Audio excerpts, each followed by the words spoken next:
Kalau kamu mau tidur, wudhu dulu, terus baca tasbih, terus tinggalkan semua dunia. Anggap saja ini pemanasan kematian. Itu insya Allah mimpinya sip pokoknya. Paling dikejar-kejar dajjal, dajjalnya kecemplung kali, insya Allah.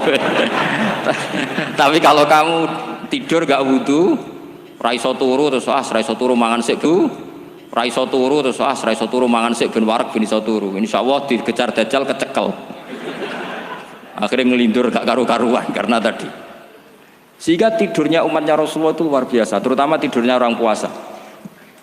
Tidurnya tasbih, tidurnya ulama juga tasbih.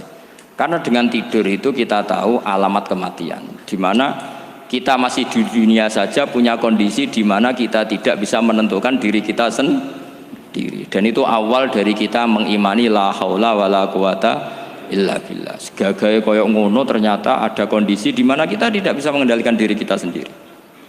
Makanya disebut wa min ayatihi manamukum billaili wan nahar. Yang bisa menganalisis itu siapa? Ya ulama. Ulama kok tahu karena punya sanad musalsal ila Rasulillah sallallahu alaihi wasallam. Sehingga uniknya kenapa tidur itu sakral? Coba semua nabi di antara wahyunya itu lewat apa? Semua nabi di antara wahyunya lewat apa? Tidur, lewat mimpi. Inni ara fil manami anni atfahuka fangzur madza tara. Maka mimpi ini harus dikelola secara baik, yaitu kalau kamu mau tidur, wudu dulu, baca tasbih, terus tinggalkan semua dunia. Anggap saja ini pemanasan kematian. Itu insya Allah mimpinya sip pokoknya. Paling dikejar-kejar dajjal, dajjalnya kecemplung kali, insya Allah. Tapi kalau kamu tidur gak wudu, raiso turu terus raiso turu mangan sik bu, raiso turu terus raiso turu mangan sik ben warak ben iso turu. Insyaallah dikejar dajjal kecekel. Akhirnya ngelindur gak karu-karuan karena tadi. Ada orang mimpi ketemu Rasulullah, misalnya saya ketemu Rasulullah dan beliau ngendikan besok Ramadan. Itu kalau di ilmu fikih la yu'tabaru qaulu, tidak perlu diikuti. Mendingan ngikuti Pak Rosid yang enggak mimpi ketemu Rasulullah tapi melihat apa? Hilal.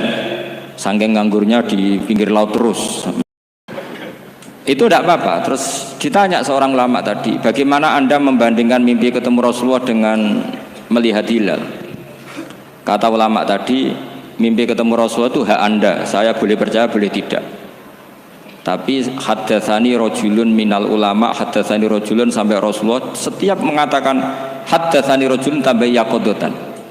Bahwa Rasulullah secara terjaga ngendikan sumu li ru'yati wa aftiru li ru'yati fa in huma alaikum fa akmilu iddata sya'ban salasina yauman.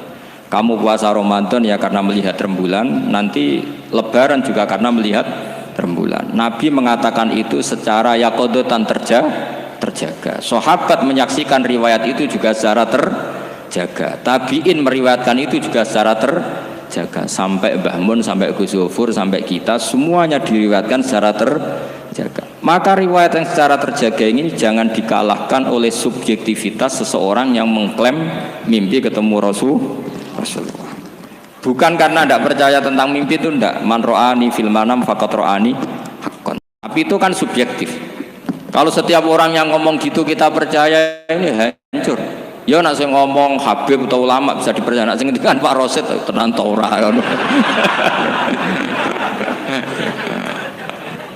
Jadi ini supaya sanad ini terjaga. Jadi sanad itu harus terjaga. Makanya saya pernah entah tahun berapa, saya memang tidak perlu saya ingat-ingat karena saya memang nggak suka punya kenangan Mbah Mun ada tanggalnya supaya abadi. Ada orang tertentu yang suka ditanggalin kalau punya kenangan sama Mbah Mun. Kalau saya enggak usah tanggal, biar kenangannya mustamir setiap saat. Saya pernah diminta hak delok wajahku, terus beliau ngendikan man ro'ani wal jannah. Kenapa itu menjadi penting? Karena figur manusia. Saya masih ingat ketika ngaji ilmu kalam sama Mbah Mun, juga sama Gus Zufur di kelas di MS. Mbah Mun ngendikan gini. Saya masih ingat betul, tak catet ya. Wong ora iso niru pangeran, pangeran ora salat, ora mangan, ora ngombe. Niru ya mbek makhluk. Jadi tidak bisa kita tanpa wasilah, tidak bisa. Kamu niru Allah piye? Kaifa yusolli? Allah nak salat piye? Kacau kan? Allah nak poso piye? Memang Allah tahu mangan, Allah tahu poso. Terus nak turu piye? Allah la ta'khudhu sinatu Maka ibadah itu niru makhluk, karena kita makhluk. Makhluk itu duwe syahwat. Islam memberi sarana ibadah nikah. Sing ora payu nikah ana sarana ibadah ngempet, paham ya? Niku. Maksudnya ora usah nguntal kapur barus ngempet. Sing sugih ibadahe sedekah. Sing ora sugih ibadahe dadi mustahik sing ridho. Macam-macam. Itu hanya bisa niru makhluk sama makhluk. Sebab itu ketika saya masih ingat betul Mbah Mun ngendikan ihdinas siratal mustaqim, tunjukkan kami ke jalan yang benar. Itu Allah tidak ngendikan sirati yaitu jalan saya ndak, tapi siratal ladzina an'amta alaihim, jalannya orang yang telah engkau beri nikmat. Ada kata an'amta, yang telah engkau beri nikmat. Jadi Allah memaklumatkan ke semua hambanya, niru itu niru hamba yang sudah diberi nikmat.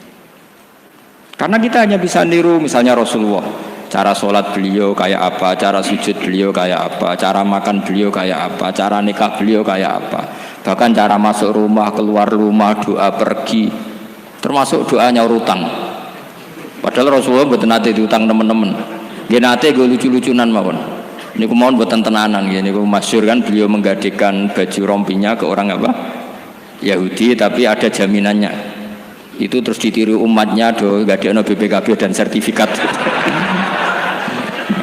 Itu tidak tahu saya itu. Padahal Rasulullah itu melakukan itu untuk hal yang darurat, tapi umatnya kayaknya tidak darurat, sudah watak. Itu yang membedakan Rasulullah dan umatnya. Tapi perlu saya sampaikan, sanad ini harus muttasil. Sehingga kita tahu bahkan cara tidur Rasulullah itu miring kemana, ala jambihil aiman, kemudian madhab kiblat. Sebelum tidur beliau wudu, sebelum tidur lagi baca subhanallah 33 kali, alhamdulillah 33 kali, Allahu akbar 33 kali.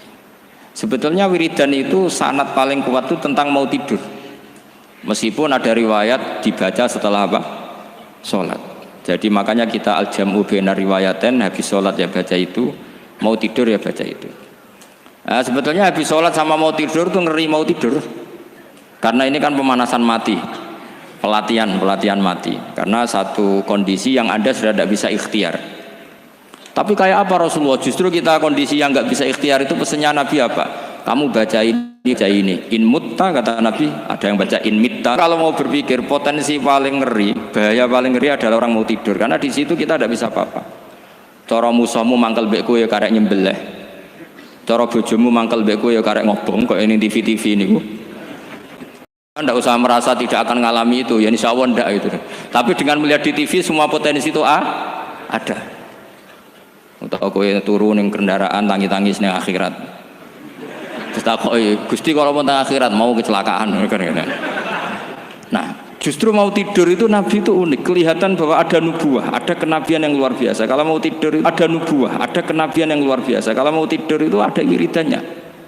Saya termasuk orang yang fanatik baca wiridan sebelum tidur. Jadi jangan kira kalau Selasa sholat jarang wiridan, nggak punya wiridan di tempat lain, itu sangat suudzon yang menyakiti. Saya punya cara sendiri untuk ingat Allah, itu terutama mau tidur. Sampai istri saya itu protes, Gus nak bersolat atau mau nyekel tasbih api tidur, saya itu punya tasbih lupa jumlahnya semuanya di kamar tidur. Ini sekaligus ijazah entah pamer kebaikan tidak tahu saya, pokoknya sudahlah husnudzon saja. Suudzonu iblis. Karena mau tidur saya pikir kalau tahu-tahu saya bangun terus ketemu mungkar nakir terus kayak apa. Sehingga Rasulullah itu ngajari kita luar biasa. Bismika wa du'tu jambi wa bismika arfa'u. Kalau mau tidur doa populernya apa?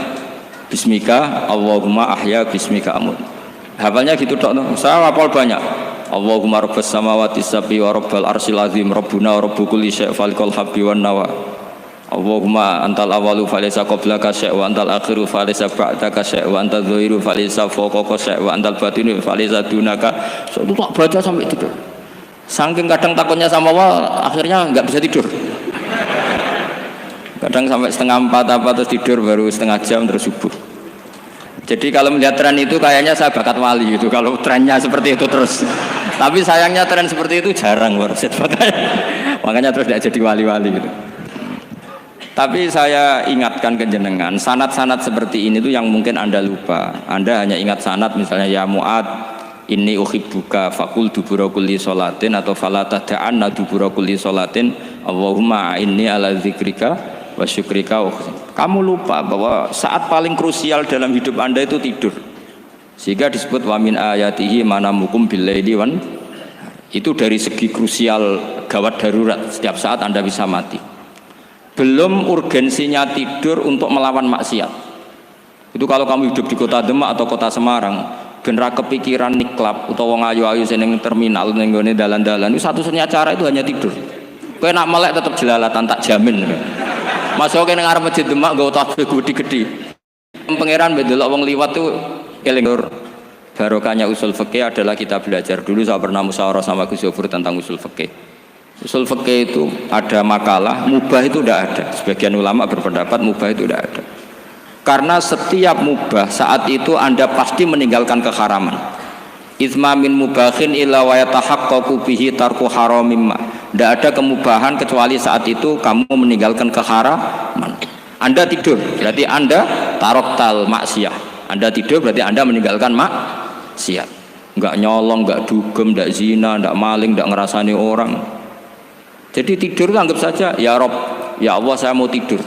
Tidur itu ibaratun antarkil ma'asi.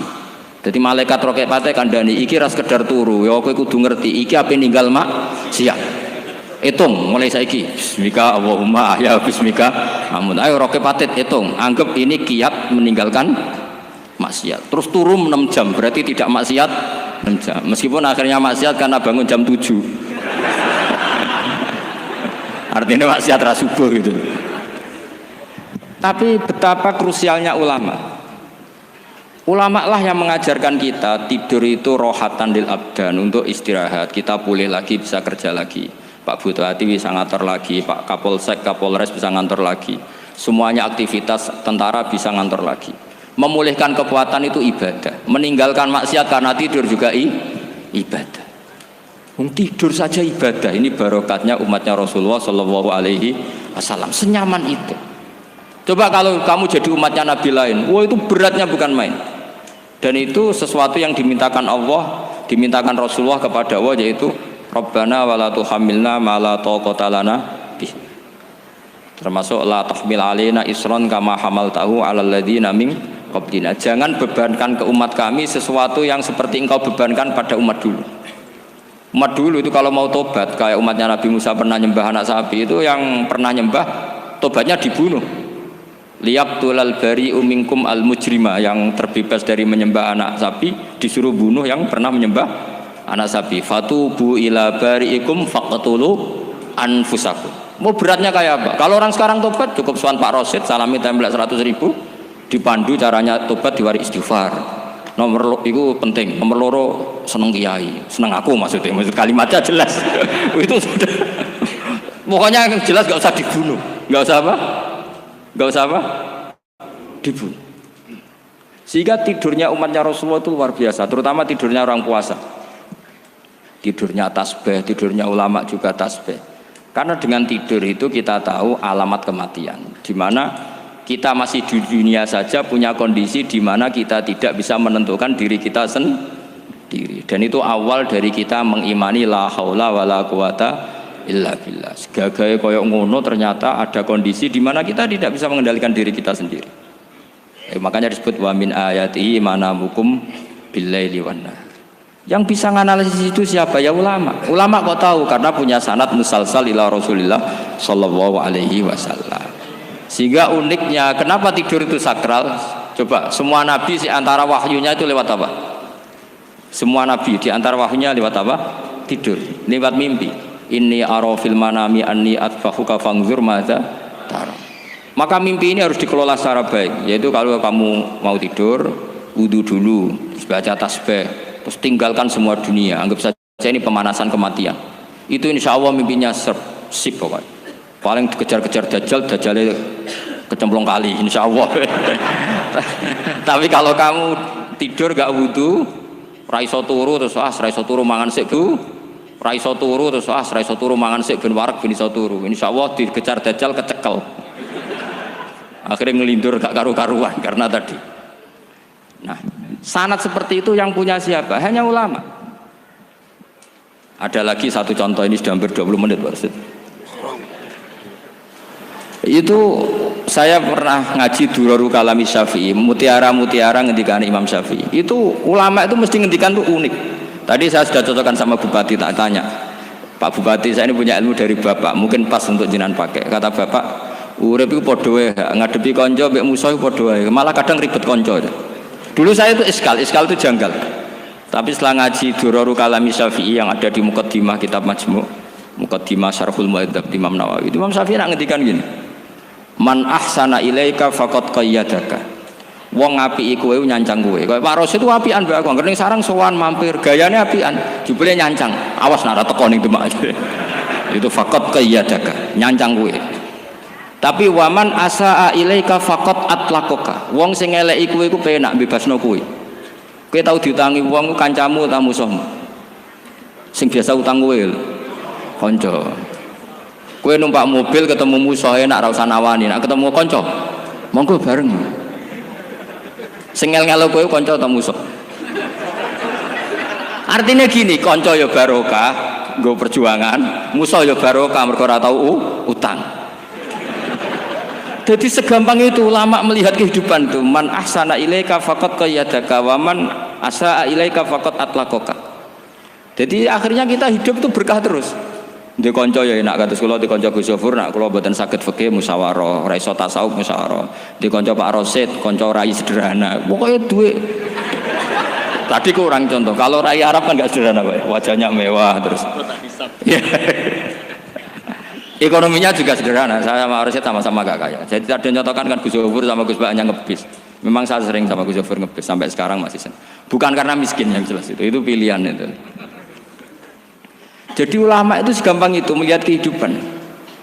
Saya termasuk kiai muda yang nggak takut mati, bukan karena yakin di surga gitu, karena saya sering baca berdoa. Allahumma ya Allah, kata Rasulullah, kamu harus berdoa ya Allah, ij'alil hayata ziyadatan li fi kulli khairin wal mauta rohatan li min kulli syarrin. Mungkin sekarang kita ada zina, mungkin sekarang kita ada korupsi, mungkin sekarang kita ada maling, tapi potensi itu tetap ada. Yang bisa ngakhiri itu apa? Kematian. Maka anggap saja kematian itu rohatan li min kulli syarrin, semua mengakhiri semua keburukan. Kayak apa Rasulullah memandang kehidupan? Kalau kamu masih hidup, anggap saja ziyadatan li fi kulli khairin. Saya gara-gara hidup bisa derekno kersane Pak Rosid ngaji di sini. Ikhlas Pak Rosid itu sangat ikhlas. So derekno senior kula dipaksa nggih gelem, diintimidasi nggih gelem. Wah itu barokah. Nanti setelah saya mau mati, pikiran saya juga akan ridho-ridho saja. Ya Allah, ini akhir dari segala potensi keburukan saya. Sehingga kiai-kiai NU, kiai-kiai alim itu ada bajingan, tukang ngemel wong kok mati. Saya gitu Pak, niki saya.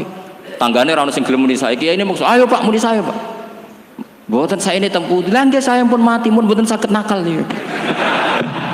Ya jenenge rohatan li min kulli syarrin. Kalau mayit ya rohatan lahu min kulli syarrin. Kayak apa sanad kita ke Rasulullah, kabeh itu dimana jadi ibadah. Al hayat ziyadah fi kulli khairin, al maut rohatan min kulli syarrin. Kenal Pak Rosid ya ibadah, apalagi kenal Gus Zofur ibadah, kenal Bupati ibadah, konco perjuangan. Kok kenal preman ya ibadah, konco latihan dakwah, anggapnya latihan ngelola rehab. Kenal polisi ibadah, jaga stabilitas nasional. Kenal ABRI ibadah, jaga NKRI. Kenal orang nakal ibadah, dianggap pembinaan. Semua itu ibadah. Kayak apa ajaran agama ini? Semuanya baik-baik saja, tergantung niat. Tapi sanad ini siapa yang punya? Hanya ulama. Lah ulama itu siapa? Ya orang yang kamu ketemu. Dalam konteks ini Mbah Mun ngajari kita macam-macam. Mbah Mun ketemu orang siapa saja hormat. Saya kemarin bikin makalah untuk beliau, termasuk saya cerita dari riwayat Rasul akli ba'dal iman billah at-tawaddud ilan nas wastina'ul ma'ruf ila kulli bardin wa fajirin. Inti iman setelah akal menentukan kita iman kepada Allah, akal setelah mengantarkan logika iman kepada Allah, akal itu kita gunakan at-tawaddud ilan nas supaya kita bersikap simpatik dan melakukan kebaikan kepada siapa saja. Karena barokahnya kita simpatik, nak ngandani wong nggih gampang. Misalnya kita di kiai alim sundulang gitu sampean mbek tangga muwedhit ketemu wong perengut sing ape ngandel iku sapa, sementara sing preman ayo ngopi nggonku sik tenang ae Sing kiai ini orang begawean gak ada kopi kue. Akhirnya sing preman sakhok di pengaruh, sing kiai ini bakhil gak duwe pengaruh. Itu tidak boleh kejadian seperti itu. Makanya ada riwayat wastinaul ma'ruf ila kulli barrin wa fajirin. Terus kula suwun sanad-sanad seperti itu tidak boleh hilang. Saya itu kitabnya Bangun Al-Ulama Al-Mujaddid itu setengah hafal. Sampai sekarang masih tak baca. Kalau mau tidur tak baca. Bahkan di tas saya itu ada terus. Ya karena kalau saya di Jogja kangen Bangun baca itu ketika beliau masih sugeng, apalagi sekarang. Karena jangan sampai saya ini punya fatwa yang mukhalif terhadap fatwanya Mbah Mun. Ini terutama warning sama santri sarang, nggak boleh. Terakhir itu Mbah Mun punya kecenderungan, punya pikiran kayak Yusuf Qaradawi. Ya potensi wajibnya zakat khodrowat fawakih. Menghentikan gini sama sih ingat ketika ngaji sama Gus Zofur Pak Rosid kalau Mbah Mun guyon. Wong desa iku wis melarat gegere nganti kaya akeh wae. Mbah Mun nyontokno gegere macul nganti kaya akeh gara-gara sing ditandur pari wajib zakat. Wong Sulawesi nandure kakao cengkeh. Zaman iku cengkeh joyo. Berhubung ora akut gak wajib zakat. Padahal kaya raya. Jadi fenomena itu sering diutarakan beliau. Lama-lama beliau ngarang di Al-Ulama Al-Mujaddidun. Beliau mengutip pendapat Ibnu Katsir, tentu di era modern kayak Yusuf Qaradawi. Sebenarnya Yusuf Qaradawi sendiri bukan mujtahid, dia yang muqallid juga. Kata Ibnu Katsir, wa mimma akhrajna lakum minal ard, yang harus dizakati adalah ma itu umum, apa saja yang keluar dari bumi. Maka kecenderungan Mbah Mun akhir-akhir itu mbok yao fawakih khodrowat itu dizakati. Tapi beliau tentu tidak ilzam ya, karena beliau sangat syafi'i. Tapi ini kan saran yang baik lah menurut saya. Apa susahnya sih dadi wong lomo gitu. Wong dadi wong medhit kok mbok bilo-bilo. Lah nek kowe takok takbirin ndi Gus nak khodrowat fawakih melon kakao tebu wajib zakat. Takbire iku lomo iku apik, medhit iku elek. Ngoten-ngoten mawon iki. Mumpun ngoten mawon. Assalamualaikum warahmatullahi wabarakatuh.